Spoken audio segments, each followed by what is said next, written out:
We never know where life will lead us or what may hinder us along the way. But while every day can feel like one big question mark, it doesn't have to. With the right insights, strategies, and solutions from Western and Southern Financial Group, together we can look ahead to leave the unknown behind. What's Pro Football Focus doing? Last week they had Brady. This week they got Brady. We're literally doing it differently from everybody else. As a matter of fact, moving forward from this point on, I will not make reference to PFF. Do you not understand that they are that way because you're Joe Flacco? And you just like to discredit things that people deserve credit for.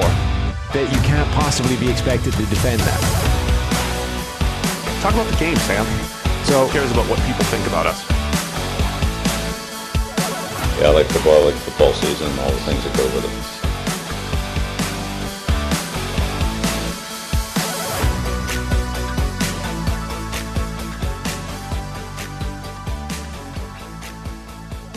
Welcome into the PFF NFL podcast. Steve Palazzolo here with nobody. An open chair. Sam is locked up in a cabin somewhere in Kentucky.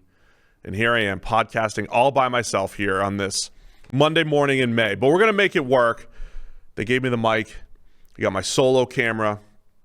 So I could just address you. I could talk about whatever I want. I could talk about the mid-90s Jaguars. Maybe we'll talk about the mid-90s Jags later in the episode. Maybe I'll take Sam's negativity and turn it into a positive since he's not here. I'll give you something to be optimistic about for all 32 teams. We'll do that later in the show. But first, I want to get to my friend Brad Spielberger. So I figured I do have to have a guest. I can't roll this whole thing by myself. But we got Brad from PFF, our cap analyst, our cap expert, and we're going to break down a whole bunch of NFL draft trades, offseason moves, get into the Chiefs O-line and all the moves they're making. So let's get to Brad right now, and then I'll take it home with a little solo podcast. All right, welcome into Brad Spielberger of PFF. Always a joy to have Brad on the show. He was here in studio with us during a lot of our free agency coverage. Brad, how you doing, buddy, after all the draft stuff? I'm doing great. Although the draft stuff had that beautiful table where we had to stand at the big stand-up table for free agency. So I guess the draft crew gets a better setup than us free agency folk. Oh yeah, we shipped in a beautiful table and not the most comfy chairs. Not gonna lie, it wasn't all as glorious as it seemed. Brad, my knees are still hurting after 22 hours of coverage, but it was a good little setup there. So for those that don't know, Brad is our salary cap expert. Brad knows the cap inside and out, knows everything about player transactions and the whole thing. And Brad, you've also worked with Jason McIntyre of Over the Cap. You're formerly of Over the Cap, and you guys created your own draft trade chart, right? And so I want to get into that a little bit and the history of it, how you guys have done that, and then get into some of the best trades coming out of last week's draft.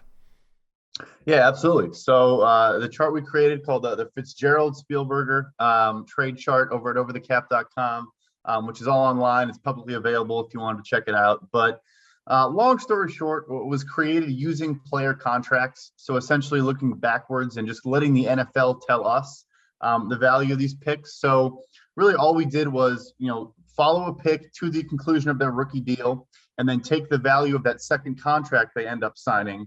And essentially say, okay, this player, on average, this pick number is going to go on to sign a deal for this amount. And so that essentially is kind of say, okay, that's what they were worth, or that's kind of what they're expected to be worth through their rookie contract. So yes, there's of course, their first season, they may not be as good as they're going to be in, year 5, but it still does a good job of kind of capturing the value that teams obviously, saw during those first 4 years. So we just did that for every pick and averaged it out and did some adjustments for position, stuff like that. But that's kind of the cliff notes of how we created that chart. Have you seen teams adjust a little bit in how they trade? Of course, everybody knows the Jimmy Johnson chart, and that was points based, and this pick's worth X and that pick's worth Y, and you just kind of make it all add up at the end. And I know there are still teams working off the Jimmy Johnson chart and other teams working off of either something that they've spun up on their own, something that you and Jason have worked on, or others. Have you seen teams adjust in how they've valued trades in the draft over the last few years? So unfortunately, I think before this draft, the nerds of football analysis really came out in full force, and there was both at PFF and elsewhere, there were a million articles about, how crazy it is the NFL is still using the Jimmy Johnson chart as the go-to, controller of the marketplace. And all evidence suggests that continued through 2021. We do know that some teams will look at other charts, ours, or there's a Harvard chart that some teams look at. It's actually pretty similar to ours based on the values, and some others, and they'll look at it and they'll try to make a trade with a maybe less smart team, we'll say, wherein it still fits the Johnson framework, but on their end, they recognize they're getting good value, they're exploiting an edge that just happens to still fit, in this archaic old chart. But no, end of the day, if a team wants to make a trade during the draft, it still has to be relatively close to even or zero sum on that Johnson chart. Yeah, and that would be an edge, though. I mean, if teams are using something that has been proven to either be a little bit smarter or take contract value into consideration or whatever it might be, if people do have that edge and other people are working off of Jimmy Johnson, I imagine that is a huge edge going forward in the coming years. So, but as you said, every team's got an analytics department right now, and I know they investigate this stuff every year, but it is funny how teams do come back to Jimmy Johnson, 30-year-old trade chart. No, it's very funny. I think it's honestly one of the bigger edges to exploit still in football. I guess my focus obviously is, contracts and salary cap and stuff like that. So I suppose off the field, I think it's one of the biggest edges in the sport. And there was an article that came out about the Panthers. It was one example where their analytics, director had kind of an Excel sheet breaking down the, value of the trade packages proposed based on a series of different charts. Kind of like something we do as well. We have the PFF chart that Timo has created that kind of gives you percentages of who's going to win the trade based on, PFF wins above replacement, stuff like that. So, their new front office, their new GM, he traded down 4 times this draft, and the prior regime had traded down twice in a decade before that. So, it's one example where even just doing something simple as just making a move, even if it still adheres to the Jimmy Johnson values, he added a ton of value, and we'll get into the Panthers trades, a little bit later on. Yeah, I want to get into some of the specifics. So, coming out of the draft, one of the things we tried to do at PFF is to bring different coverage on the PFF draft show. The idea that we can evaluate trades. You don't see that on the major networks. I don't think. I don't watch them anymore. We're live. But on major networks, ESPN or NFL, whoever's covering the draft, it's generally, here are the picks that this team received, here are the picks that team received. But we have the ability to actually say, with foresight, not in hindsight, that this is a good or bad or even trade. And then when you see the players picked, we've talked a lot at PFF, Brad, about if you're trading up for a quarterback, it changes the whole dynamic, right? And that, so the Bears going to get a Justin Fields, chances are that's worthwhile, but you have a team like the Giants that obviously benefits from that if they know they're not taking a quarterback. So coming out of the draft, what were some of the good trades, some of the good moves, and how did you stack up a lot of the moves that came out on those 3 days of the draft? Yeah, so I think you touched on one super important point there as well. I guess 2. So first, yeah, this isn't a hindsight analysis. Shout out Trey Wingo. You don't need to know what happens with these picks to know if it was a good trade or not. Right away. We can assess value in the moment. There is a marketplace we can compare to prior trade values. But the second huge point is positional value as well. So, the Bears trading from 20 to 11 for a quarterback is way more justifiable than the Jets, for example, trading from 23 to 14 for a guard. I know the teams were very high on Elijah Vera Tucker, but shout out again, Jason Fitzgerald over the cap. He kind of used our contract numbers to show that Vera Tucker has to become like a top 5 guard in the NFL if he wants to justify the trade package and kind of make that a even sum trade package. Whereas Fields could become an average quarterback and it would still be okay. This was totally worth it. Yes, the Bears give up a future first round pick, but they may have landed their franchise quarterback. So that being said, the first trade that we have at kind of the best value of the day was the Giants making that trade, trading from 11 down to 20 with Chicago. They then took on their 5th and then a future first and a future 4th One important point is future picks are always standardized. We don't try to guess. This team's gonna be picking 10th, or they're gonna be picking 30th, whatever. I guess maybe if you were trading with the Patriots or the Browns the last decade, maybe you would kind of adjust it on your chart a little bit. But we just standardize those, treat it as the middle pick in the following round.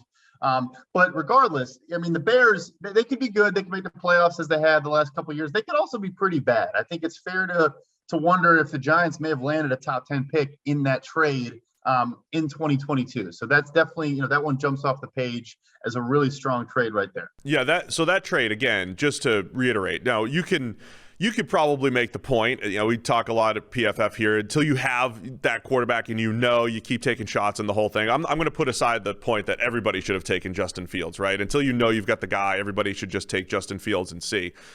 Assuming the Giants are still trying to build around Daniel Jones, which is fine, it's a no-brainer. It's an absolute no-brainer. And I think some of the stuff that you see and some of the reports you even have coming out, and some of the things I've listened to, I try to listen to a bunch of the press conferences when these guys are selected.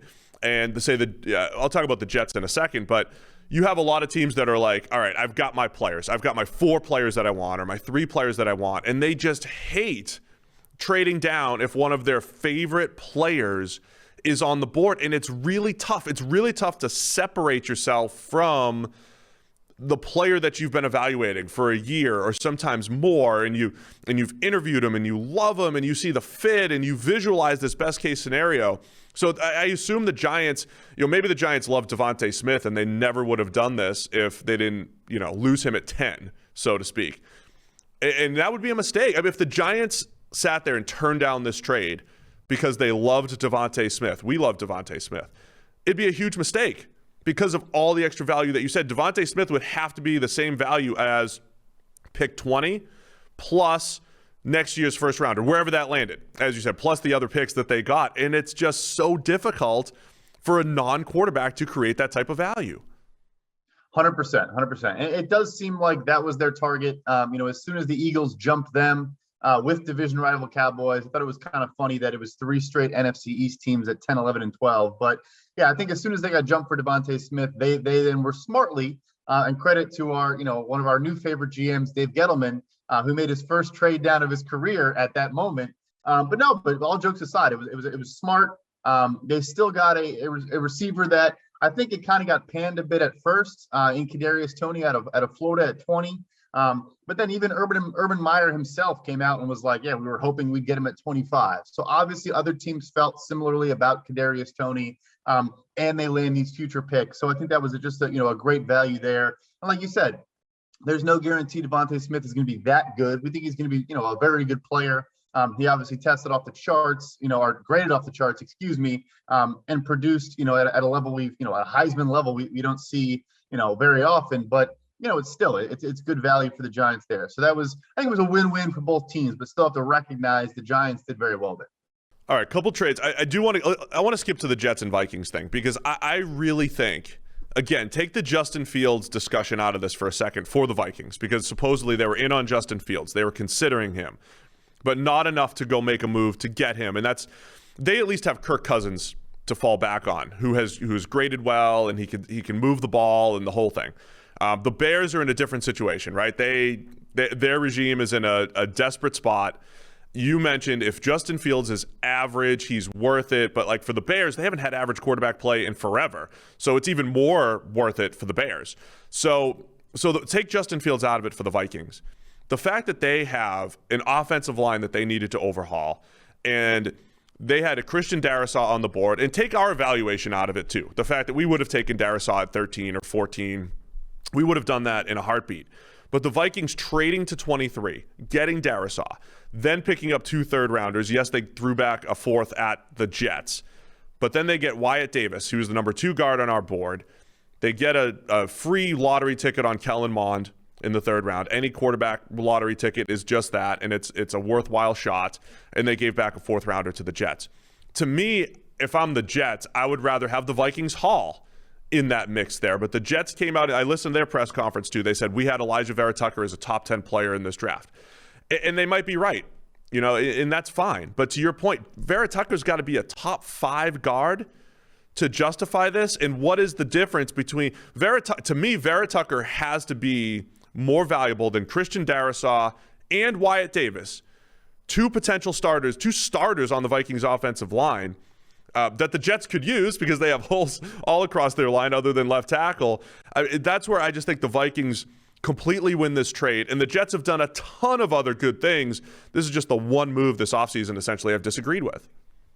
100%. I do like their offseason overall. And Joe Douglas also is he's only 2 drafts in, but he tends to trade down more than he trades up. He gets good value, stuff like that. But yeah, I agree. I mean, Christian Darrisaw and Wyatt Davis versus Elijah Vera Tucker, it's just impossible. Again, so ignore the picks, just the players that were taken with the picks. It's going to be nearly impossible for Vera Tucker to kind of beat out those 2 guys just based on the odds. It's not very likely. And who knows, maybe he does kick out to right tackle opposite Mekhi Becton or something like that.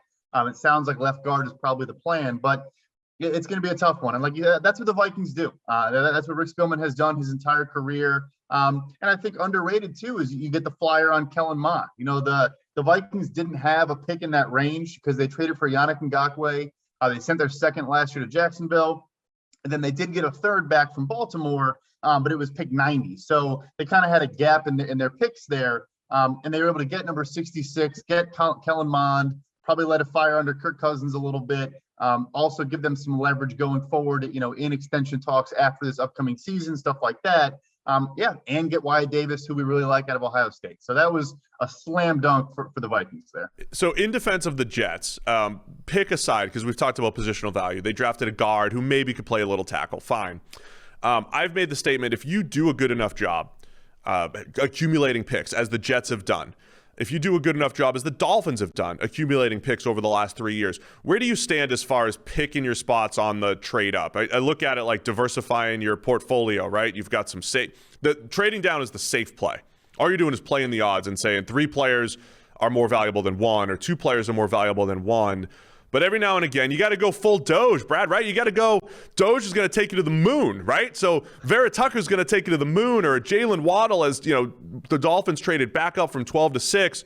They're going for that moon landing at wide receiver. Where do you stand as far as teams that have drafted 10 or 11 times, multiple years in a row, then taking those shots on single, individual players? Yeah, I agree with you. And I don't think this is probably the consensus among, people, I guess, that analyze like I do. But I agree with you because eventually, yes, you want as many dart throws as possible. But look, the Jets have 2 firsts, 2 seconds, 2 fourths next year, I believe. They're going to still have a lot of premium picks. They're probably still going to be picking relatively high, next offseason. So, yeah, so you can maybe take a shot. Hopefully he is, and like I said, a lot of teams apparently were like, really, really high on Elijah Vera Tucker. So they didn't do it for, Alex Leatherwood. They did it for a guy that everyone seems to really like. Again, we're looking at the other package in Minnesota. It looks great. But yes, the Jets, in my opinion, I agree with you. It's more justifiable when you still have, a ton of capital. Like you said, just like Miami trading back to 6 from 12, people didn't like that move at all either. And they, again, have multiple firsts, multiple set, all these picks. So I think it's definitely, you can get away with it, and if you still have a lot to fall back on. Here's a stupid question, right? If you do trade down a lot and you build through the draft and you do a great job, is there a tipping point where you have too many good players all up at the same time? So say the 2017 Saints had 5 legitimate players. Trey Hendrickson, they just lost. But again, Ryan Ramczyk at tackle and Marshawn Lattimore at corner and Alvin Kamara and Marcus Williams at safety. They have all those guys back. Trey Hendrickson, they just lost in free agency. Is there a tipping point? If the Saints had drafted like that every year, how difficult is that financially to keep that group together? This is a good problem to have. And are the Saints somewhat justified? Do they look at this and say, look, we just added so much in 2017, so much talent in one draft. They made a crazy trade to trade up for Marcus Davenport, which on paper is never going to pay off. It's never going to work. But is that part of their reasoning? Can you have too many good players in the draft over time financially, or is this a ridiculous notion that I'm bringing up here? I wouldn't call it ridiculous, but I think it's like you said, it's a good problem to have where you're never worried if you hit on a ton of draft picks. But I mean, I guess if you look at right now, Lattimore and Ramczyk are both on 5th-year options going into this year for, $10+ million. And then Marcus Williams is on 11.2 or something like that franchise tag. So they have 3 guys with, 10 million plus cap hits. And as we all know, their cap situation is super dire. And the funny thing is, I actually think it's going to be more difficult to navigate next offseason than it was this offseason. And they were $100 million over the cap coming into free agency. So, yeah, I mean, I think there's a component of that as well. But I think at the end of the day, you would say, look, play the compensatory pick game. They'll get a nice one for Trey Hendrickson. And this year, I think, the reason they were bullish again and looking to trade up apparently again was because they got a 3rd-round compensatory pick for Teddy Bridgewater, which, fell in their lap and it was a blessing from division rival Carolina. One of the stranger signings of the offseason. And they got 2 3rd-round compensatory picks for Terry Fontenot, the new GM of the Falcons, signing with Atlanta. So they kind of had – teams definitely view comp picks and picks they get in trades as kind of like it's house money. They kind of view it as, these aren't the picks that we earned, in each round based on our record. And they're way more willing to kind of expend with those. And the Saints obviously are one of those clubs. Yeah, that's an interesting topic. I saw our guy Timo talking about that on Twitter earlier today, and how teams, it may have actually been the Jets, threw one of their comp picks. Maybe it wasn't a comp pick, but they threw some extra pick into a deal because it felt like a bonus, it was the one they got from the Jamal Adams trade right through with Seattle. So it felt like a bonus instead of valuing it as the same pick that you were allotted, so to speak. We talked about the Fields trade, the Vera Tucker trade. Any other trades that stood out on the positive end for you in the draft as far as teams just doing a good job as far as the trade down or a trade up? Yeah, I got to shout this one out. I didn't even realize how good it was until I just went and looked at, preparing for today. It's the Carolina Panthers trading down with the Houston Texans. So the Texans traded up to 89 to take Michigan wide receiver Nico Collins. Again, I think a player that PFF and a lot of people are high on. This class was great at wide receiver, but a lot of smaller guys, a lot of guys that project to be slots. I mean, Collins is a big 6'4" and all of 6'4", he's a big dude. But Carolina got an absolute haul. So they got 109, 158, and a future 4th from Houston. That future 4th could be, a top 5 pick in the 4th round, based on how bad Houston projects to be. But to break this down, not too nerdy and numbery, essentially, if you just take the total sum of the trade package for both sides, so you say, all right, pick 89 is worth, let's say, 500 points. And then you add up all, 109, 158, and the future 4th, even while devaluing that future pick by a round. Carolina got the 3rd best package, based on percentages in the last decade, since 2011. So 11 years, actually. So it's an absolute monster haul. It's only beaten by, I tweeted out, seeing if someone would guess it. They have not yet. I'll break it on here. So Tyler Lockett actually was the most expensive trade up since 2011. Seattle kind of surprising, known as a trade down team. They sent 4 picks to Washington to trade up in the 3rd and take Tyler Lockett.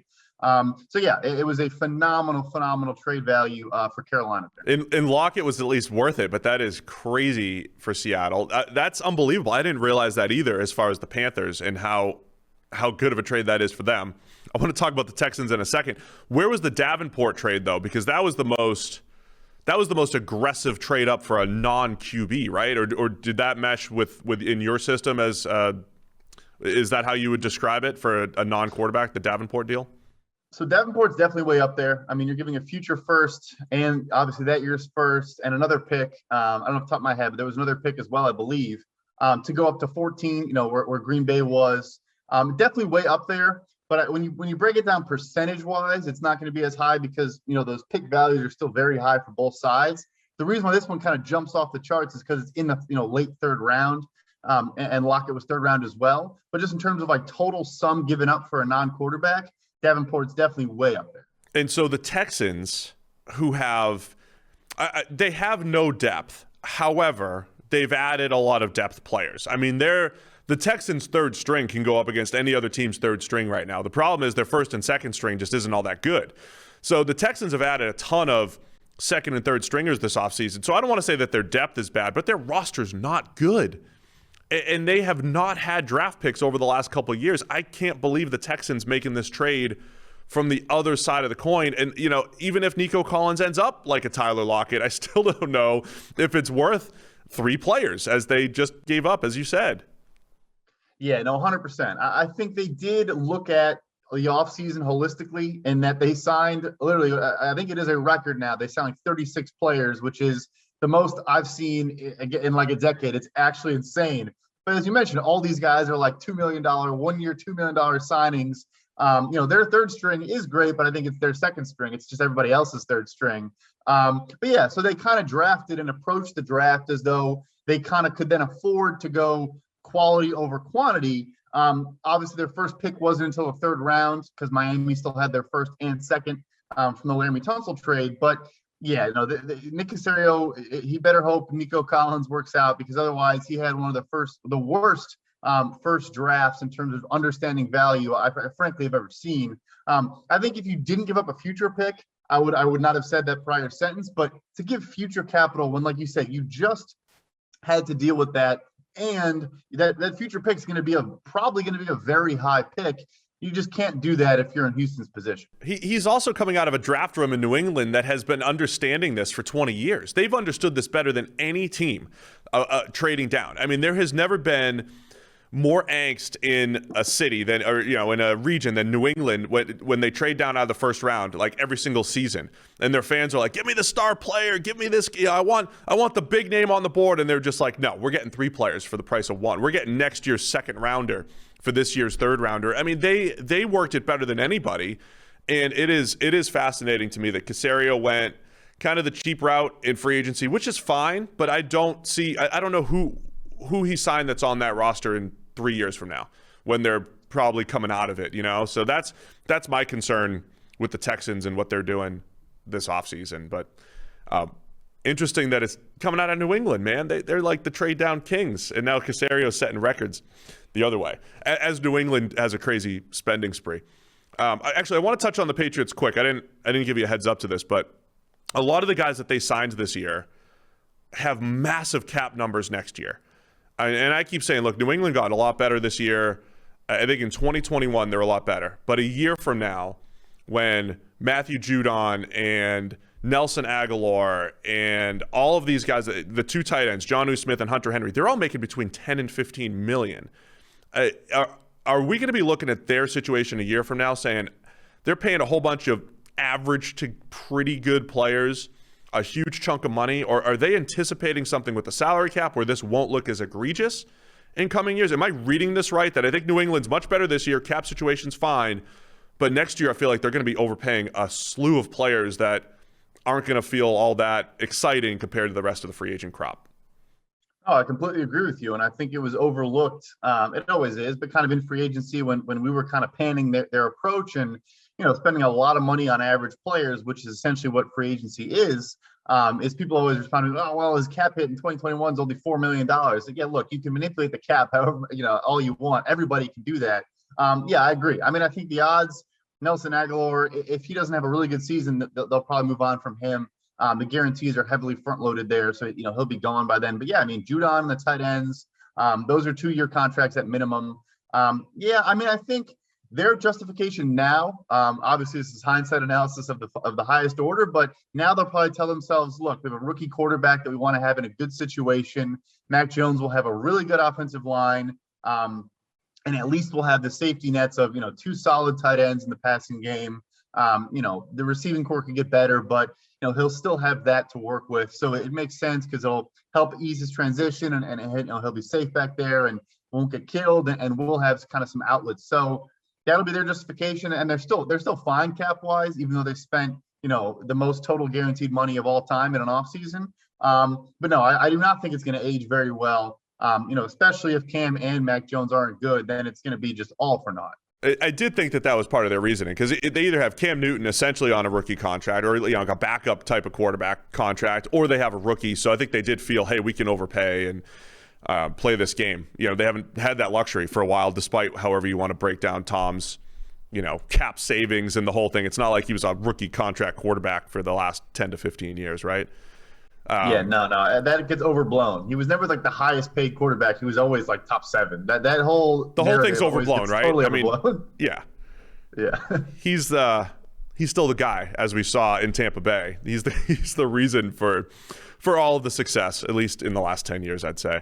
All right, let's get into some of the best offseason. Unless you have any other good trade stories from this year, or because I thought the Panthers anecdote was incredible, the fact that it was that bad, or that good for the Panthers, that bad for the Texans. I want to get into some of the best off seasons from start to finish, free agency, the draft. Who are some of your favorite teams that you've liked this offseason? Yeah, so I think for me, the draft honestly bolstered a lot of these, which was cool to see. So the Browns, the football team of Washington, and every time I say that, I have to catch myself. And the Chargers, I think were my big three, both in overall. I think the Chargers really, I liked how they just aggressively addressed the offensive line. And that already was the case with Corey Linsley at center and Matt Filer kind of as a guard tackle. He can play everywhere. And then obviously they hit the home run with Rashawn Slater. And the Browns, I think their defense is just everyone talks about the big names, but I think the thing with them too is if they have a slew of injuries again, they're now extremely deep on defense as well. And then lastly, football team just really kind of bolstered all their spots. They might have the best defense in the NFL this year. So I know you didn't ask for analysis, but those are just kind of my high level reasons why those are my top three. No, I want analysis too. I want to discuss this because look, we don't all agree at PFF about everything, but sometimes because you come at analysis a little different from the way I do it, from the way other people on the R&D do it, from even the way Sam does it. But we've all come to the same conclusion. Chargers, Browns, football team, Jets. I mean, they're liking a lot of what these teams have done from free agency to the draft. So I agree with a whole bunch of that. I think the Browns in particular are making just so many smart moves. We've highlighted this a ton on the podcast, but it's fun to see them kind of. It's not copying PFF's theories or anything like that, or using them, so to speak. But they're coming to a lot of the same conclusions we are. And they've added so much coverage depth. And so the funny thing is, too, they could have easily said, we're never going to – like the Chiefs – I want to talk about the Chiefs in a second. But the Chiefs said, we're never again going to have a game with a bad offensive line. So we're going to attack the offensive line. Remember the Browns had a game last year. Their top four wideouts were all hurt and the whole thing. And I feel like they didn't overreact to that, to the receiver thing. But the coverage thing, having four corners and 3 to 4 safeties and 4 linebackers, that's not an overreaction. That's just a team building strategy. Like that's the way to do it because you want versatility and you need depth on that side just so you don't fall apart. And that's where the Browns did have an issue last year. So I like the fact that they didn't necessarily overreact to like that one game where they didn't have any receivers, but they just said from a team building standpoint, we have to have depth in the secondary because in part we do need to beat the Chiefs every year if we want to try to win in the AFC. 100%. I think the overreaction to the prior season is a huge thing we saw. Yeah, we'll get into the Chiefs for sure. But yeah, I think that you mentioned kind of how I maybe view things a bit differently. Not that other folks at PFF don't view things this way, but for me in free agency and the draft after kind of the first 2 rounds, like depth stands out to me more than these big flashy names. Yes, the big flashy names can work out more often than not. On a value perspective, it's not going to work out. But like for me, guys like Malik Jackson on the interior, no one's talking about. Takk McKinley on the edge now, especially after they add Clowney, McKinley now is kind of, a depth piece there as well. And like you mentioned, they have, 2 second rounders out of a, really good LSU team. Grant Delpit and Greedy Williams, might not even start next year and are really good, secondary players. So, and then the wide receiver thing too, I think I loved the Anthony Schwartz pick. I thought maybe it was a little bit early, but I liked they didn't overreact and they didn't go for, I think teams probably thought, or people probably thought they needed like maybe another outside guy. Odell's there, but he's kind of coming off the injury, stuff like that. Donovan Peoples-Jones has shown some flashes, but, we don't know there yet. I love the Schwartz pick because I think he's going to be more of a weapon in the run game, not necessarily getting the ball, but I think he's going to run jet sweep like 1,000 times because he's a track star. He's a speed guy. And I think Stefanski's going to have him in motion pre-snap every time he's on the field. And it's just going to add another element to their run game. So I agree. I think they just built smart, no matter how you look at it. Yeah, you have to account for speed no matter what when they're on the field, even if he can't catch the ball. So Schwartz, and you hope he develops as a receiver, becomes more than that. The Takk McKinley move that you mentioned, I wrote before the season, the Falcons didn't pick up his 5th-year option. But, so he hit free agency. I said, look, you just have to separate first round bust versus what a guy is. Takk McKinley's a solid, very low end number 2 pass rusher. He's a number 3. He's a number 3 pass rusher. If he's your number 3, you're good. That's what the Browns have done because they have Myles Garrett. They added Jadeveon Clowney. So that's where you get value out of that former first rounder. I think too many teams think, well, I had a first round grade on him 4 years ago. I'm going to get the most out of him. He's still a first rounder. He still has that potential. If the Browns rolled in and thought that or made him a starter with the anticipation of first round production, that'd be the mistake. But he pushed him to the number 3 pass rusher. It's like, all right, now that's a value play there. So with the Chiefs, I've argued with Sam about this a little bit, and he's not here. So I can do whatever I want with no Sam. There's an empty seat over here next to me. The Chiefs, I think, have completely overreacted to their offensive line situation. And it's not so much that they don't want to have a bad offensive line ever. I get it. We always use the phrase creep back toward average here on the PFF NFL podcast. It's not a bad thing to have a top 10 offensive line. I'm just looking at the investment that they've made there. The Orlando Brown trade, first round pick, plus I'll ask you a couple things. What are they going to have to pay Orlando Brown? How is their cap situation going to look going forward with Orlando Brown and Joe Thuney on the left side, figuring out the rest of their offensive line? And how will this affect their team building in the coming years? Do they have enough flexibility that they can handle Thuney and Orlando Brown making a ton of money, that they could still attack receiver if they need to, secondary if they need to? What are your thoughts on the Chiefs, the O-line, Orlando Brown, and just their prospects building around Mahomes going forward? It gets right to what you just said, where it's about value, not just about, like improving the football team. Like, yes, their offensive line will be good. They're not going to have a Buccaneers situation again, but I mean, you make Thuney the highest paid guard in football by a decent margin. I actually think compared to position, I think he's one of he's more above the second guy than I think any other position in football right now.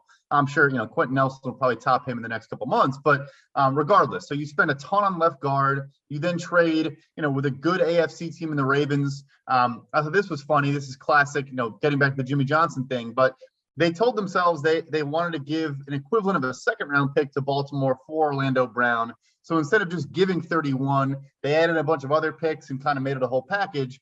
Based on the PFF chart, they actually ended up giving them a package equivalent to pick number 27 instead of just giving them number 31. So they kind of, they used an old outdated chart and actually ended up giving more depending how you look at it. But so the leverage that Brown has now as getting, traded for a first round pick, very good player, gonna play left tackle, of course. He's gonna ask for $20 million plus per year. And he's gonna get it. I mean, they don't have a choice. That's how this leverage works, unless he's terrible, which is not going to happen. So he'll get a massive deal, and what that's going to do is they're just so top heavy now. They have so many players in these huge deals, and I think people are underestimating. Tight end falls off very fast. There could be 2 seasons of Travis Kelce, maybe even 1, and then he's kind of not worth what he's getting paid, or just isn't producing at the insane level he is right now. And then you have Tyrann Mathieu is going to the final year of his deal. Will want to become the highest paid safety in the NFL, deserves it for sure. Tyreek Hill has 2 years left. We already know he wants new money. He kind of rejected a restructure. Won't get into the specifics, but he kind of rejected a restructure because he wants a new contract instead. And he'll ask for 20 plus million, in his own right. And so it just makes things tougher. It just, you have, and yes, they'll continue to play the cap manipulation game. And if the cap jumps up, maybe this soundbite will sound stupid because it won't matter, but it just makes things harder. And you're not going to, like we talked about, it's going to be harder to add depth. I mean, look, they missed out on Juju Smith-Schuster. They missed out on a bunch of these kind of, depth pieces they wanted and tertiary receivers they wanted, because I don't think they could offer as much as other teams. And no, I'm not saying you shouldn't, get a good left tackle at the expense of Juju Smith-Schuster, but like these little components and these little deals matter. And it kind of adds up in the aggregate. So they're like the Rams at this point, where they're going to have 7-8 players taking up, 75% of the cap. If they stay healthy, then, and they have good coaching as they do, then maybe it won't matter. But I mean, you get a couple key injuries and you might wipe out kind of a playoff run. So it's an interesting and bold strategy for Kansas City when we saw New England do the opposite. And the reason why they were able to sustain this dynasty for 20 years is because they did the exact opposite. See, that's the comparison I always make. It's the. I mean, it's not. I'm not. This isn't rocket science to me, but it's like, okay, the Chiefs are the next dynasty, right? They're the next team that divisional round, right? They're in the divisional round next year. They're almost certainly in the conference championship. I think that is fair.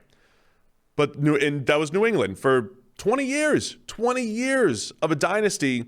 And the few times that New England failed is when they failed to support Tom Brady from a weapon standpoint, or when the defense maybe like completely fell apart. 2011, they made it to the Super Bowl and they had safeties receivers playing safety and slot corner, and they completely fell apart from a depth standpoint. But you also never really looked at New England's roster other than when they had Gronk, right? They never really had stars.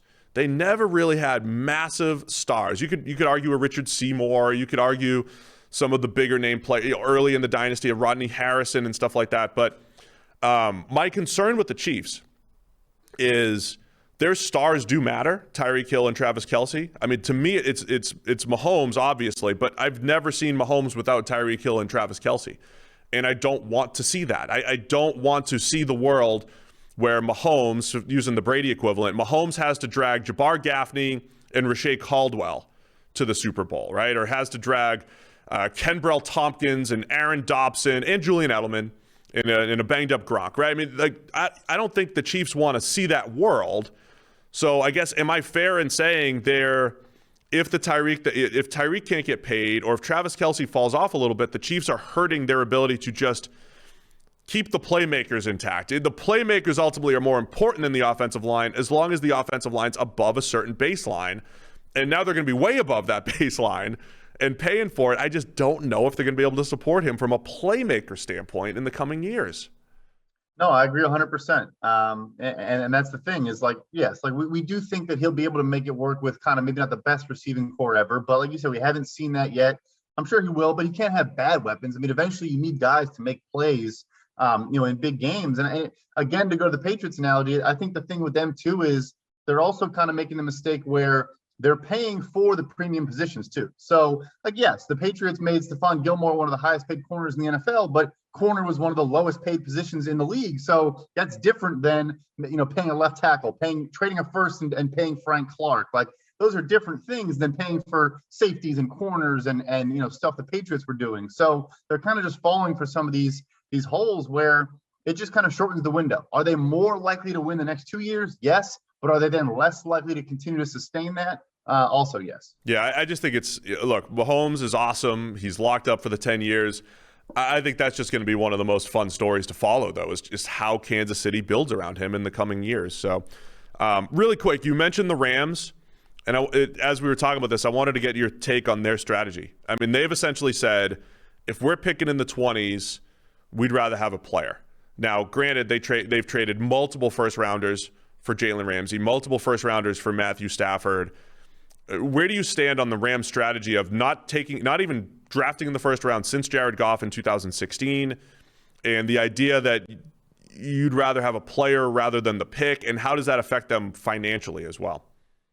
Yeah, it goes back to what we discussed before, kind of with the Jets and Dolphins, is that I think people don't realize Les Snead in LA is actually one of the trade down kings as well. The guy trades down like crazy. So he does stockpile. He does accumulate a lot of capital outside of the first round.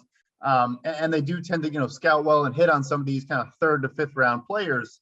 So that is part of it. That is a component. But, overall, it's a dangerous game. I mean, I think we even saw, last year, yes, they had a quarterback injury, but Aaron Donald goes out for the game, the playoff game, and their defense kind of got gashed. Like, they are, they're top heavy. And so even with, they had John Johnson, Jalen Ramsey, Troy Hill, all these great players, Darius Williams, like they're still kind of a point where one or two injuries can derail them more than other clubs because the depth is just not going to be there. Why they pay Leonard Floyd that much money, I frankly don't know. I saw he actually had a lower pass rush win percentage per our charting than he did the year before. Like he just got more sacks and they fell for the sack trick, but it's because he was playing next to Aaron Donald. So the pick thing, it's a dangerous game. I think this final trade for Stafford, I would kind of argue, and this is probably kind of justification and me kind of speaking for them and making it positive. At this point, do it because it's quarterback and you have a good roster. You have a quote unquote window, all these things. And you feel as though Jared Goff is the only reason why you're not making the NFC Championship game, year after year. So this one's more justifiable, but they're in the same position where like the margins are thin. Their cap is a mess. It was a mess this offseason. It's going to be tough again next offseason. Donald needs new money, and he'll ask for the moon, and he deserves the moon. So it's kind of a similar spot where, Stafford better be good, and they better at least make, divisional round at the very least. Otherwise, it could kind of, again, could be, unlike the Chiefs, like it could be all for naught for them where, if it doesn't work out with Stafford and they don't make the next 2 years, they don't make a deep playoff run, I mean, they might be tearing everything down. Yeah, I agree with a bunch of that. I mean, look, Jalen Ramsey's a star. If you're gonna trade multiple first rounders, at least it's a Jalen Ramsey. At least it's in Stafford. I do think Stafford is an upgrade over Jared Goff, and I can't wait to see Stafford in Sean McVay's offense. We haven't seen that. We've only really seen McVay with Jared Goff, who's been fine. He's elevated Goff and done a good job. So I don't have a strong opinion either way, other than I do think it's risky. I mean, that's it. It doesn't mean it can't pay off. I think it puts so much pressure on those middle round picks, and trading down is the way to offset that. At the very least, the difference with the Rams and the Texans, after they traded up for Deshaun Watson, also traded away all their picks, and you just can't build a team like that. You just can't do it. At least the Rams offset trading first rounders by trading down and accumulating draft picks and more lottery tickets, and that's the balance. The strategy works well together, but it does put a lot of pressure on their scouts and their evaluation and coming up with hitting on third rounders, hitting on more Cooper Kupps and players like that in the middle round. So real quick, it also puts a ton of pressure on like specific units. Like their offensive line could be one of the worst in football next year, for all we know. I mean, Andrew Whitworth at 40 years old is the best guy on the line. So it just like you take the risk of one unit could kind of bring everything down. So yeah, just wanted to quickly throw that in there too. It's good, and that's what happened 2 years ago. And then they bet on the youth. They were bad in 2019. They bet on the youth in 2020, and it did work. Youth outside of Whitworth, and it did work better last year. They were much better. But it's a good point. You're more fragile across the roster when you don't have as much depth. So the one last thing. The few times where I've been critical of teams, and I'm not a draft for need type of guy, but there's a team like the Colts who definitely have a left tackle need, and I think need to load up on receivers for Carson Wentz, or the Titans wide receiver 2 situation with Corey Davis gone and no real clear replacement opposite A.J. Brown. So there's a few teams that have very specific needs. You could say the Jets' entire cornerback room, whatever it is. And then the Ravens doing a nice job getting my guy Alejandro Villanueva after the draft. So discuss this rule as far as compensatory picks, signing free agents after the draft, and where teams can still work, because the offseason's not over after the draft. There's still a lot of players available. There's guys that are going to be cut. How does this rule work? And how does a team like the Ravens really exploit that and pull in Alejandro Villanueva and not affect their future comp picks? Yeah, so this has always been a rule, but the date actually got updated in the latest CBA. This is kind of a win for the veterans in this latest negotiation, one of the rare, few and far between wins the players got in this CBA. But essentially, the compensatory formula, there's players that are considered compensatory free agents, meaning they, signed for a certain amount of money. They were unrestricted free agents coming into the offseason. And essentially, the formula works where the first point is just net UFAs signed versus net UFAs lost. On May 3rd, the players no longer counted. So Alejandro Villanueva would have been a compensatory free agent. He would have counted against the Ravens. It could have canceled out potentially, an Ngakoue or a Matthew Judon. But because they waited until after the deadline, he now no longer counts in the formula at all. So what that means is there's some veterans out there that I think teams are now going to make moves on. We saw Casey Hayward sign with the Raiders, a couple days after as well. And essentially it just means that teams now don't have to worry about that. So teams, and a lot of teams do care about that. The Ravens have had the most comp picks of any franchise in the NFL since they were, enacted in '94. So they obviously care a ton. There was even a couple of years ago a quote from a free agent where it was like, yeah, the Ravens told me to call them back in June like once the deadline passed. Like they told him to his face, like, yeah, we like you a lot. We're just not interested in signing you until, X date. So it kind of means free for all. Every signing no longer has a negative penalty associated with it. And yeah, I mean, there's some good players left. Richard Sherman, obviously, out there. I think some good offensive line help, like a Mitchell Schwartz and Eric Fisher or Russell Okung. And then I think you mentioned the Jets, and their corner room is scary how bad it is. And they did draft 3 of them, but all kind of later round guys. And the whole corner room is just a bunch of day 3 guys from like 2019 to now. It's literally all Brian 5th and Poole, 6th round former picks. Jet could be big for them. Oh, go ahead. I was just saying it literally is all 5th and 6th round picks for the Jets. That is, it's like 7 of them. Yeah. Yeah, it's wild. And then like some edge rushers too. Melvin Ingram, Justin Houston. Like, there's some good players out there. So their market is now reopened. Yeah. So it's still a story. So there's still more to cover. The draft doesn't fill every need. So even if I'm critical of teams for not, addressing needs, there's still more work to be done. So it's good to understand, the change in the rule and the change of the date and all that stuff, because we can still see a lot of signings here throughout the month of May and into June. So anyway, Brad, thank you for joining me. I needed some help with no Sam here, and it was good to get your off-season thoughts. And you guys can check out all of Brad's work over at pff.com. We have our author pages. You can check out all of everything Brad has written over at pff.com. Thanks, man. Thank you, man. Yeah, the average height of the podcast went up about, 7-8 inches. Yeah, we'll have to have you on more regularly too, because Sam gets intimidated by height and the whole deal. So it'll be good. Thanks, buddy. Yeah, thank you. All right, thanks to Brad for joining the show. I love that discussion. He's just added a whole lot to PFF as far as contract discussion and understanding the big picture. I thought our free agent coverage was just different from previous years, because it wasn't just about 2021. It was about how are these contracts going to affect things going forward? How do 22, 23, and 24 get affected? So between that and the draft trades and it just adding a whole different perspective here at PFF. So appreciate Brad for joining me and helping me through, now that I'm sitting here next to nobody, but I got the mic, so I get full control here. I do first want to remind you guys that our newest sponsor at the PFF NFL podcast is Sweat Tailor, premium menswear brand defining a new kind of casual. From jackets and pants to joggers and hoodies, Sweat Tailor's designs are made to seamlessly fit into your life. Whether you're going from the office to drinks to wherever the night takes you, specializing in athleisure wear for men, pieces are designed with comfort and versatility in mind for every day. You can use the promo code PFF-SWEAT, PFF-SWET, for 25% off. That's PFF-SWEAT, SWET, for 25% off your order at sweattailor.com. So, since I have the mic, I can't get interrupted. I can go for 5 hours if I want here. I don't know. Do I go minor league baseball stories? Do we go mid-90s Jaguars? I don't even know where to go. But again, I figured it'd be good to add a little optimism to your offseason.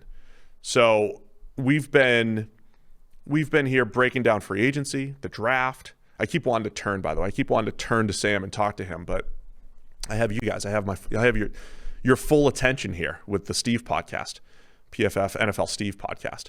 The offseason, sometimes we're critical of free agent moves. Sometimes we're critical of draft classes. I'm sorry, Raiders and Steelers fans. Sometimes we're a little bit too negative. So I'm going to flip the script here today. And we're going to go team by team. And I'm going to give you one reason for optimism for each team in the NFL, right? So everybody can be happy here.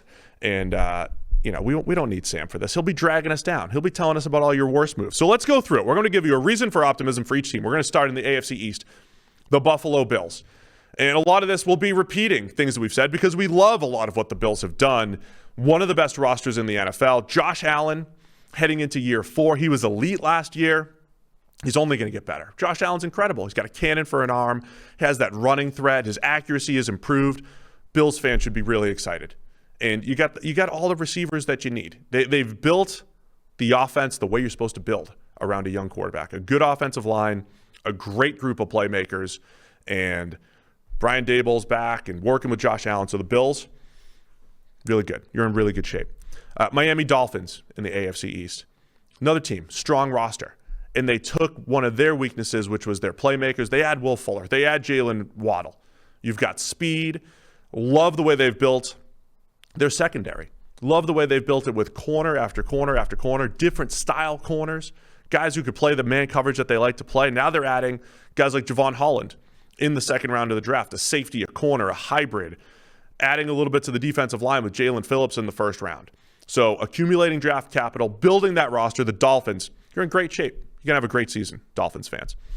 New England Patriots. Look at this. So probably the most improved team in the league just for this year, here in 2021. The worst tight end room to maybe the best with Jonnu Smith, with Hunter Henry. You bring back Cam Newton. You got Mac Jones in the first round. You sit at 15 and you still get maybe a future franchise starting quarterback. Bringing in Matthew Judon and Nelson Aguilar and Kendrick Bourne and all these free agents. The receivers are much better. The tight ends are much better. They worked the cap the right way for this year.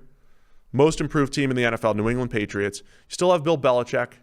So the Patriots, look at the great offseason. You're awesome, Patriots fans. You're going to have a great season. The New York Jets, whole new regime, new excitement. Robert Saleh's in there. Zach Wilson's in there. Can you even believe that they got Elijah Moore at the beginning of the second round? You have Elijah Vera Tucker, so the offensive line's getting better. You got a new offense from the Shanahan tree. We know that always works. And you got new playmakers. So the offensive overhaul, it's going to be the best offense they've had there in New York in years. And you got a guy like Carl Lawson on the defensive line. You're adding to that defensive line, plus Robert Saleh's magic touch on the defensive side of the ball. The Jets turning things around. AFC North, we get the Baltimore Ravens. They're just a good overall team. Working their magic when it comes to roster building, trading Orlando Brown, replacing him with the great Alejandro Villanueva. What a deal. Plus adding Odafe Owe in the first round. The most athletic, the biggest athletic freak of all edge defenders in the first round. But then you add all the wide receiver help. Sammy Watkins is in. Rashad Bateman is in. So love what the Ravens are doing. You turned a weakness into a potential strength when it comes to the receiving talent.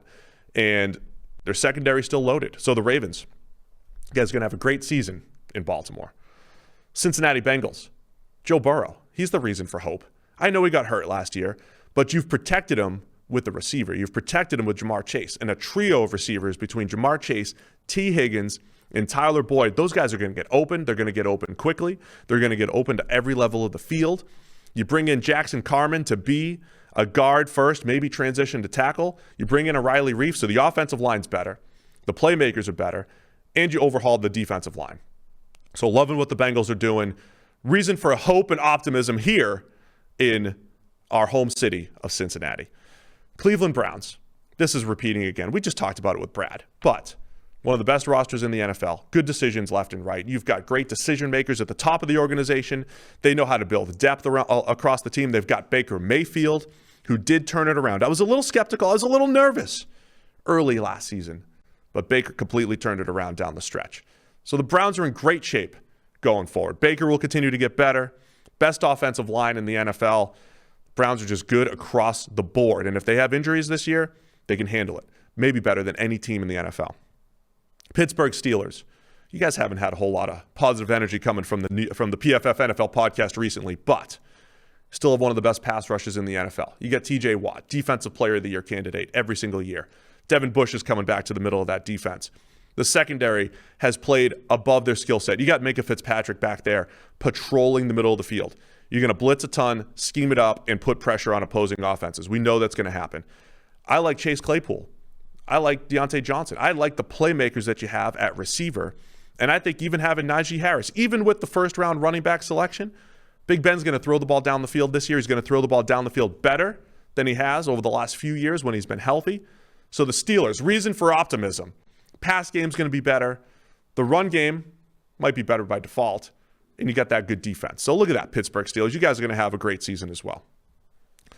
AFC South, Houston Texans. Okay, we had to stretch here. But we got a new regime. We got a whole new feel here. It's a new group, new head coach, new general manager.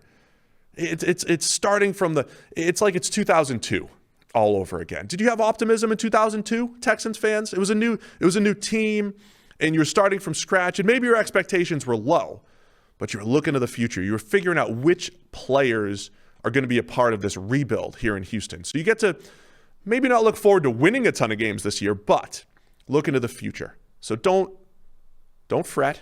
The roster's not great overall, but they added a ton of depth players, and we're going to see who is a part of the Houston Texans in 2022 and 23 and beyond.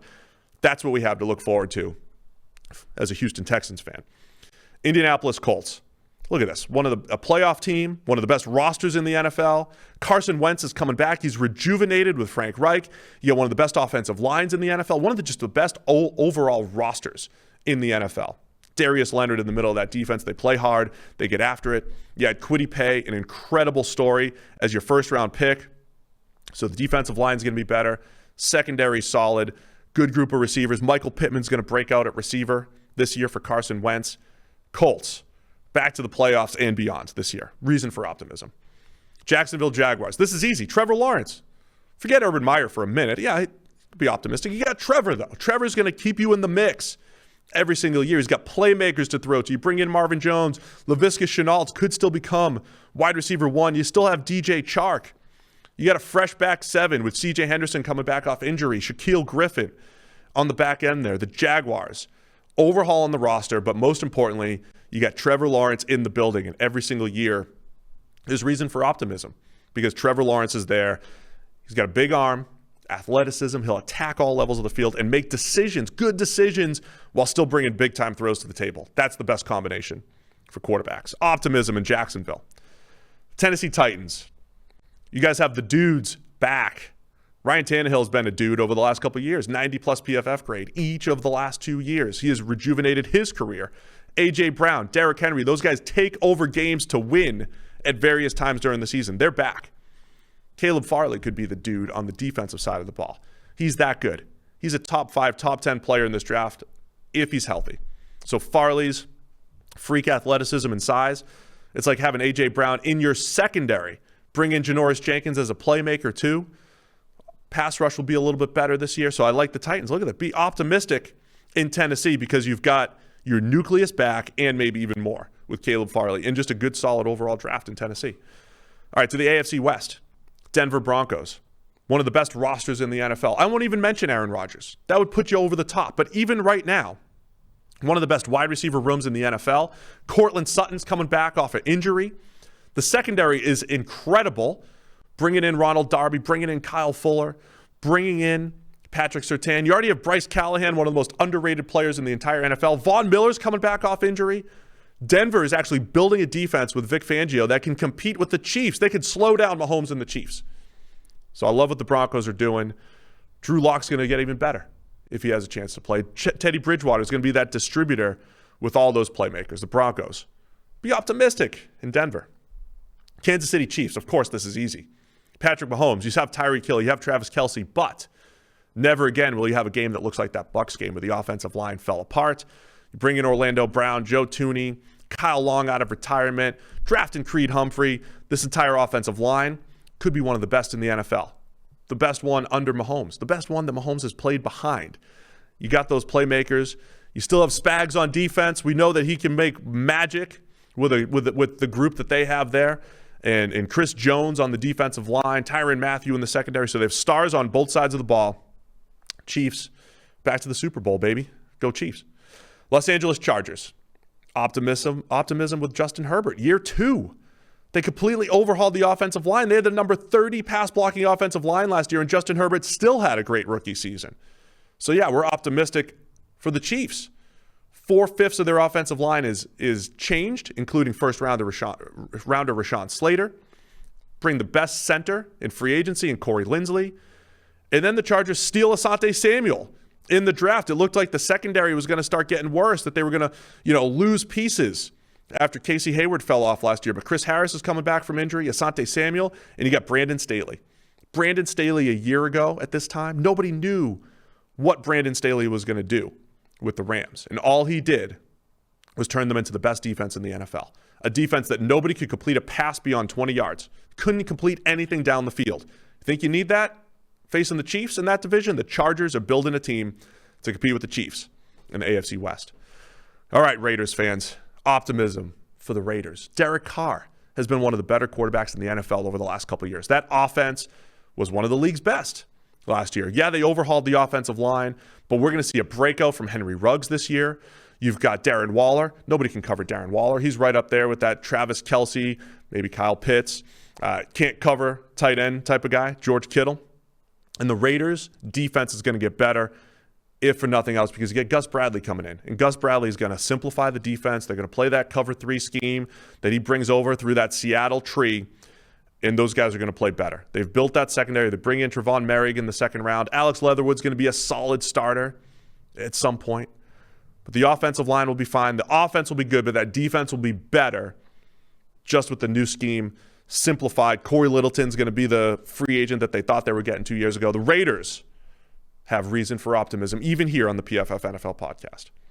How about that? Let's go to the NFC. Starting the NFC East. Dallas Cowboys. Dak is back, and they've got the same situation as the Raiders. A bad defense is going to get better, if for nothing else, because the new system. Dan Quinn's going to come in, simplify things. No more busted coverages. None of that. Middle of the defense is going to be great. Bring in Micah Parsons. You still have Jalen Smith. You have Leighton Vander Esch. Bring in Jabril Cox in the 4th round. Bunch of tough guys on that defensive line that they added in the draft. But most importantly, Dallas has Dak back throwing to one of the best groups of playmakers in the NFL with Amari Cooper, with Michael Gallup, with CeeDee Lamb. One of the best offensive lines. When they get healthy, Tyron Smith back, La'el Collins healthy, Connor Williams breaking out last year, Zach Martin, maybe the best guard in the NFL besides Quentin Nelson, right up there with Quentin Nelson. The Cowboys' O-line's good, playmakers, pass game. Cowboys, be optimistic heading into the season. How about the New York Giants?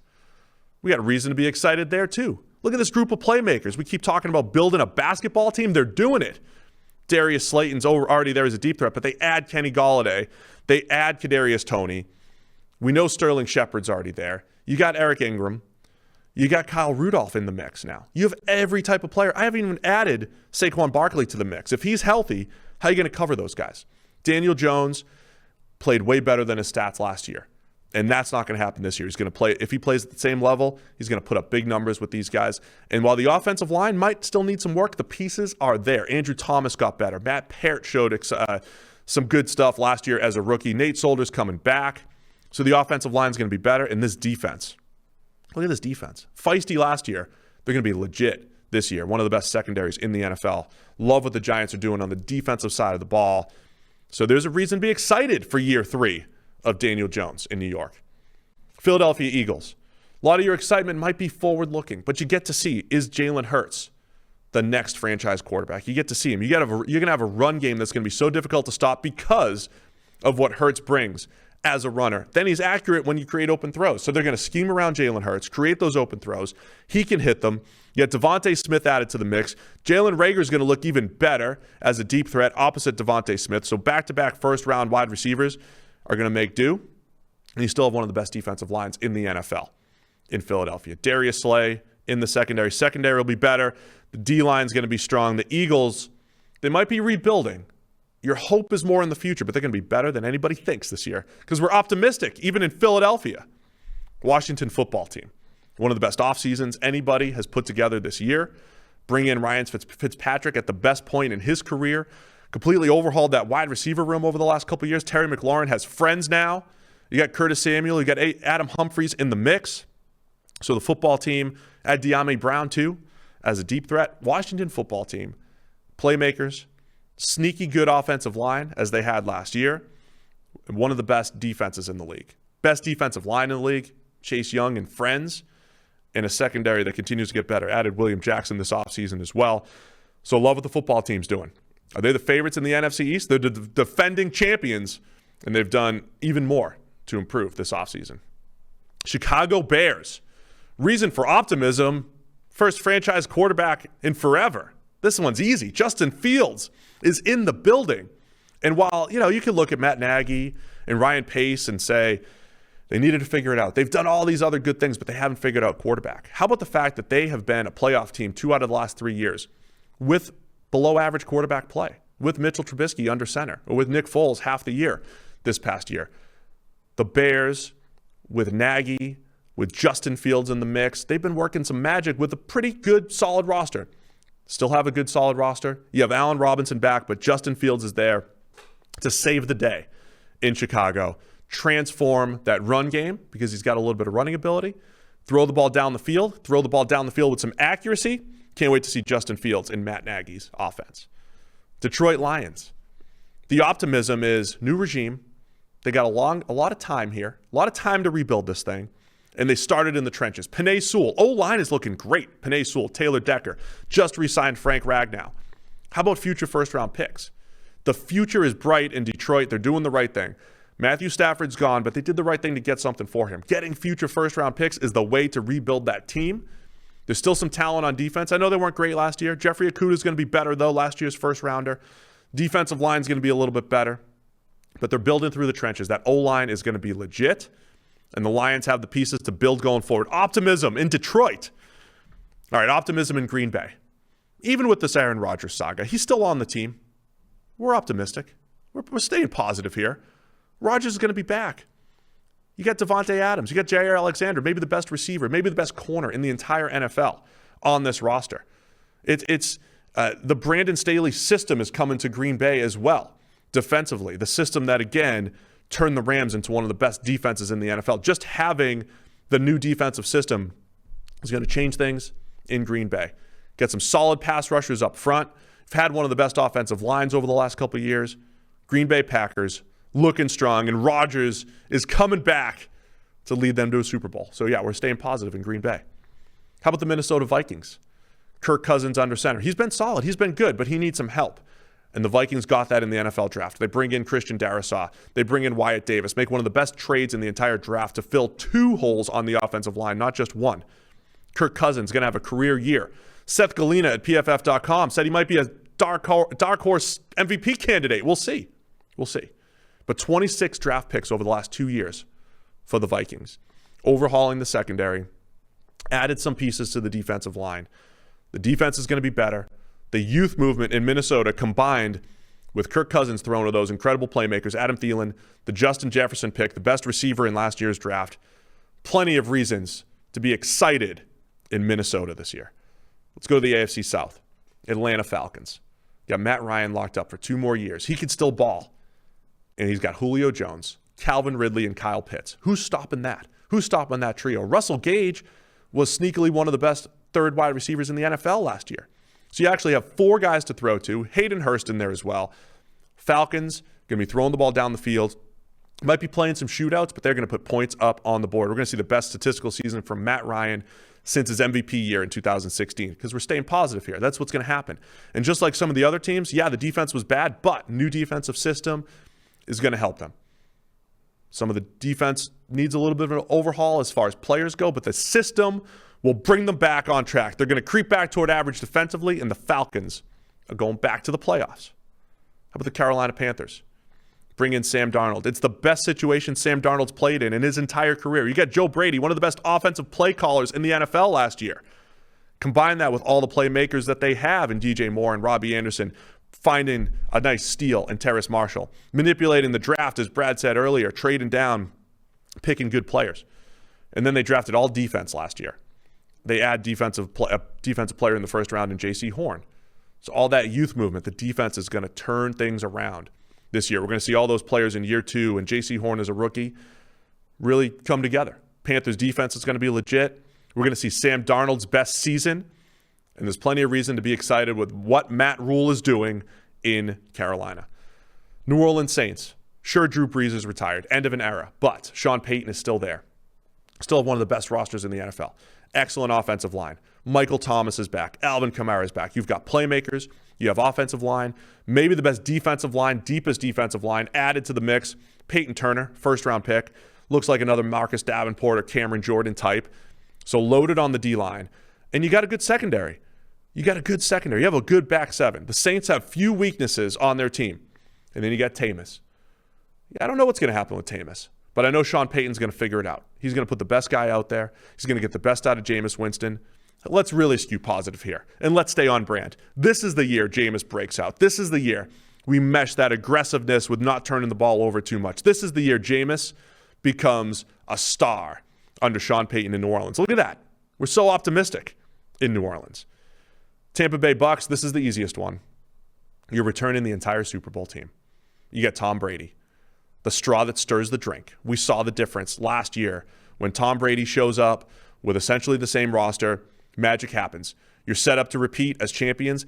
And they got off to a slow start last year. They weren't even hitting their stride until week 12 or week 13.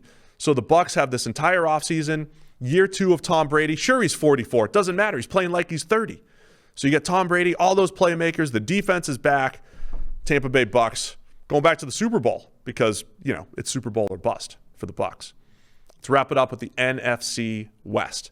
Arizona Cardinals. You got Kyler Murray heading into year 3. You got DeAndre Hopkins there. He added a friend in Rondale Moore. A.J. Green's going to be rejuvenated as a veteran, as a possession receiver, as the next late career Larry Fitzgerald. But Kyler Murray, huge year for him. Added his legs to the run game last year. How are you going to stop that defensively? Kyler Murray is going to take another huge step forward here in year 3. They've got one of the best offensive lines in the NFL, and they've built one of the most versatile defenses in the NFL. J.J. Watt comes in. You draft Zaven Collins. Last year, you drafted Isaiah Simmons. Look at this front 7 and what they can do, creating havoc up front. So love what the Cardinals are doing up front, adding Malcolm Butler into the secondary. You got Budda Baker back there. Versatility is the name of the game defensively for the Arizona Cardinals, and they're going to cash in this year in their playoff run. Los Angeles Rams. We get to see Matthew Stafford in Sean McVay's system. Jared Goff's fine. Jared Goff, though, maybe hit his ceiling in Sean McVay's system. I don't know if we've ever really seen Matthew Stafford hit his ceiling. This is the year. We see Matthew Stafford's ceiling combined with Sean McVay. They're rolling 4 or 5 deep at wide receiver. Robert Woods and Cooper Kupp. You brought in Deshaun Jackson. You got Van Jefferson. They draft Tutu Atwell. Who's going to cover those 5 for the Rams? Offensive line solid, and then defensively, you got the stars. Aaron Donald, dominant. Jalen Ramsey, superstar at corner. The Rams are loaded on the offense. They're solid defensively, one of the best defenses in the NFL last year. And even with Brandon Staley moving on, the Rams are going to be good. And they're making their playoff run. And we can't wait to see Matthew Stafford in Sean McVay's system. San Francisco 49ers. It's Trey Lance time. We get to see Kyle Shanahan's offense 2.0. Let's say 2.0. We get to see the run game component. We get to see him mold a young quarterback. We get to see him take Trey Lance and combine his playmaking ability with Deebo Samuel, with Brandon Ayuk, with George Kittle, with a good offensive line. The great Mike McGlinchey, 15-year veteran over there at right tackle. Trent Williams, the best left tackle in the NFL last year. 49ers are loaded on offense, and they got Kyle Shanahan calling the shots. They got Bobby Slowick, pass game coordinator. What could be better than that? Former PFFer. Forgot to mention that for the Rams. They still have Zach Robinson in the room. That's reason for optimism when you got PFF guys on the coaching staff. But for the Niners, the offense is going to be excellent. The defense is going to be healthy. The D is going to be back. Nick Bosa is back. Defensive line's getting after the quarterback. They brought a whole bunch of pieces back in the secondary. You got Fred Warner in the middle of the D at linebacker. Niners going back to the Super Bowl with Trey Lance as a rookie. Moldable piece of clay at quarterback for Kyle Shanahan. And we're wrapping it up with the Seattle Seahawks. You got Russell Wilson back. And you got Russ with a new system. You got Shane Waldron coming over from the Los Angeles Rams, calling the plays. So now you got DK Metcalf, Tyler Lockett, draft Dwayne Eskridge. Different skill set, maybe work the underneath stuff a little bit, but still has speed to throw the ball down the field. Russ has been one of the best quarterbacks in the NFL over the last couple of years. I don't care about the slide in the second half last year. Russ is still one of the best. Takes care of the ball, creates those big-time throws down the field defensively. Jamal Adams, Bobby Wagner patrolling in the back 7. Jamal Adams making plays all over the field. Wagner's the best linebacker in the NFL. And you got Pete Carroll pulling it all together. Pete knows how to get these guys motivated, make the most of his roster. So Seattle's going to be right there in the mix once again. Everybody in the NFC West going to the playoffs, going to the Super Bowl, because that's what we're doing here. Team optimism here on the PFF NFL podcast. So there's something to look forward to for all 32 fan bases this offseason. What would Sam say about right now? Sam might come back and bring 32 reasons to just be negative about your team, right, Sam? Is that how you would handle that? But I figured I'd be positive for this year. So there you go. We don't have to just talk about the bad moves your team's made. Everything's going to be great. I can't promise that we're going to stay positive all the way through training camp, but this is the time when you have the most optimism. And there's still moves to be made. So if you do have teams that have a few holes and have some issues, have some needs, still some free agents out there. The team building process does not end. So now, I did tweet out yesterday that I was just going to talk about the 96 Jaguars. So I think this is where we take the show to the next level. Sam's upset about this. He doesn't like when we talk mid-90s Jags. He doesn't like when we talk about baseball. Do you guys want to talk about my baseball career? There's no feedback here, so I can just do it. Now let's talk some mid-90s Jags, just because a lot of people responded positively. So we talked to Brad. We talked about some real football stuff. We've given some reasons for optimism. But the mid-90s Jaguars were one of the first teams that just gave me a ton of joy watching football. I loved them. 1996, the Jaguars and the Panthers went to the AFC and NFC conference championships. And somebody did ask on Twitter to break this down. How did they do it? And Pete Prisco from CBS.com, I really should have gotten Pete on here because he knows the 96 Jaguars inside and out. I mean, he covered them, did the whole thing, wrote stories on them, the whole thing. But how did two expansion teams, they started in 1995, they both made it to the championship games in 96?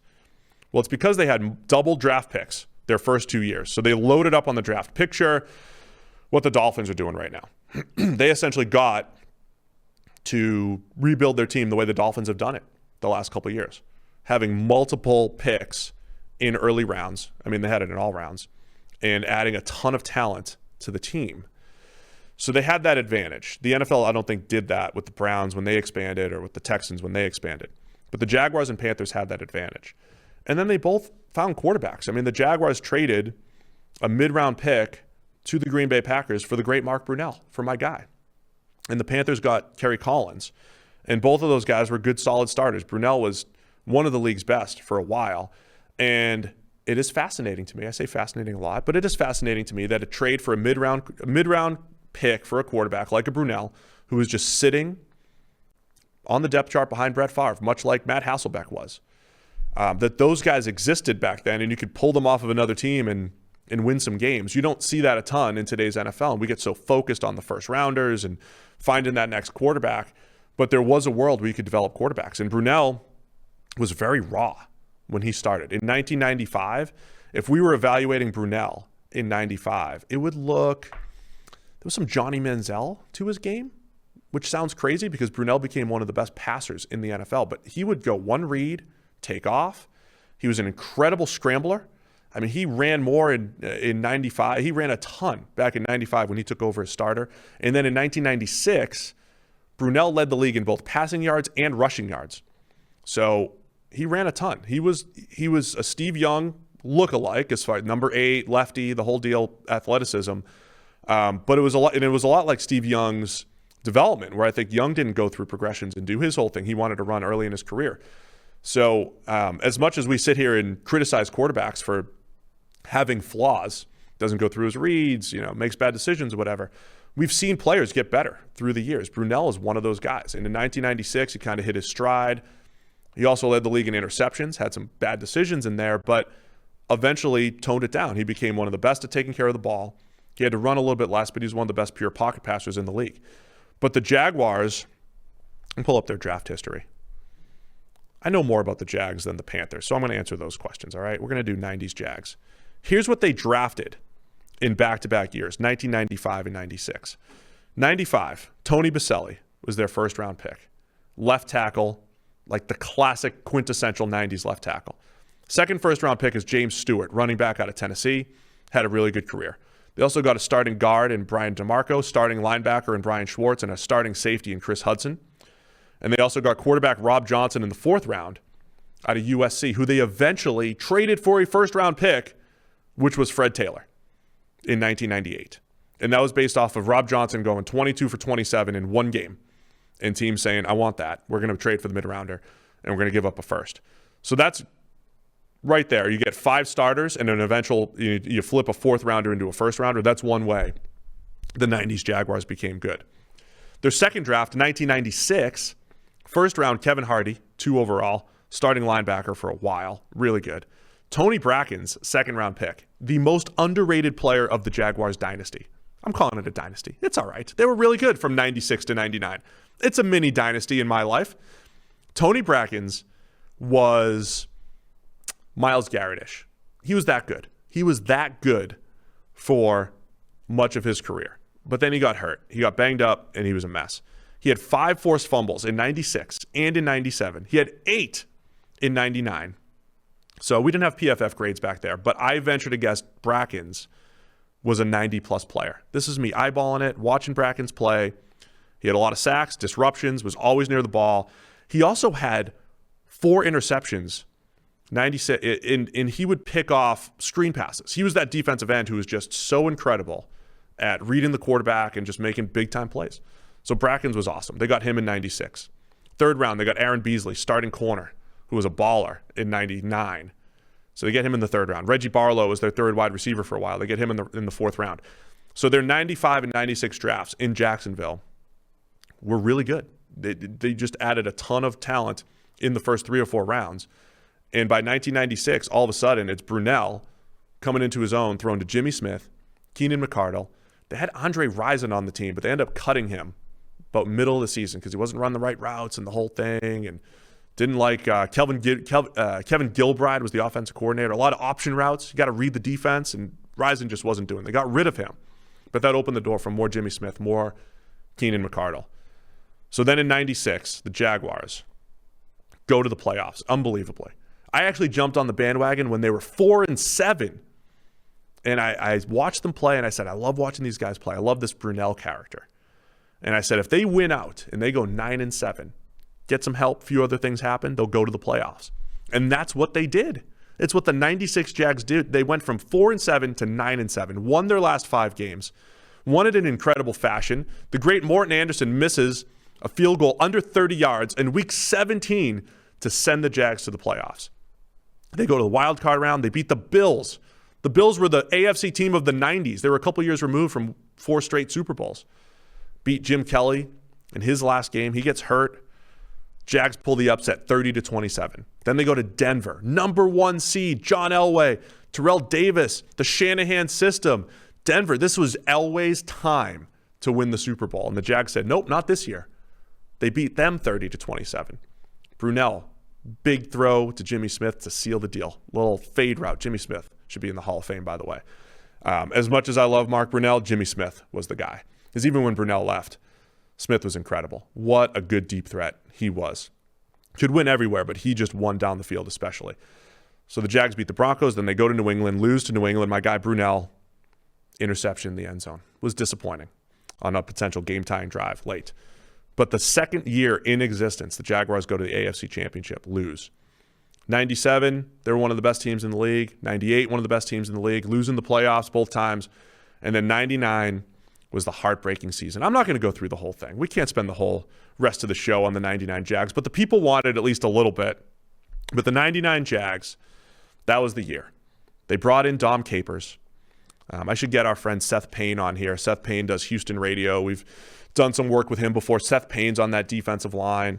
But they bring in Dom Capers, bring in Carnell Lake from Pittsburgh. It was kind of this, they ran a 43 defense, 4-3, but it was, Pittsburgh zone blitzing scheme that Dom Capers, helped make popular in Pittsburgh. So they were getting after the quarterback. Kevin Hardy had a breakout year. Brackens, who I mentioned.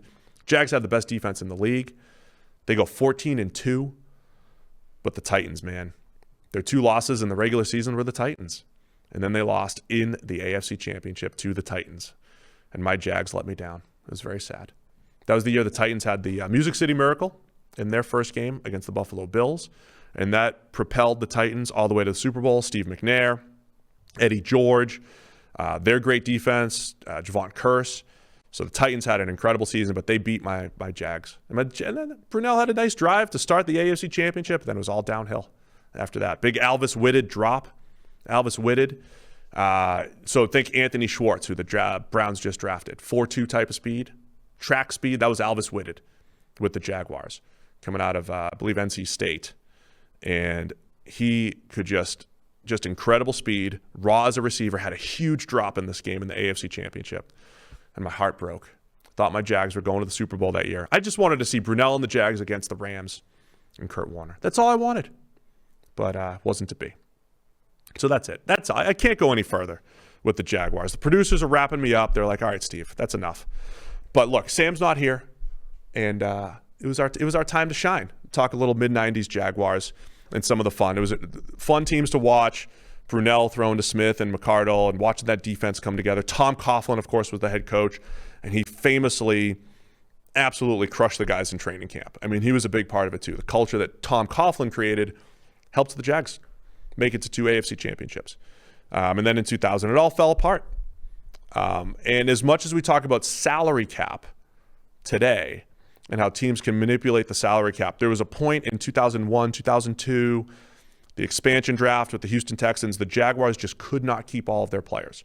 And the salary cap, it was harder to manipulate back then, so they ended up losing all of their starters. Tony Baselli had to leave. Keenan McCardle had to leave. Brackens got hurt. The whole thing fell apart. But there was a stretch from 96 to 99. The Jags could have been a Super Bowl team any of those given years. So there we go. I took advantage of my time, gave you guys something to be optimistic about, had a good little time with Brad. Don't forget, pff.com. We're still writing. We're still doing everything this offseason.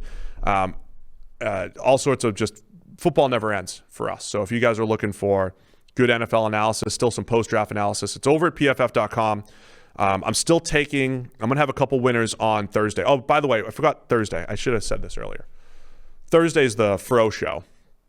So if you guys don't know, we did we had a GoFundMe.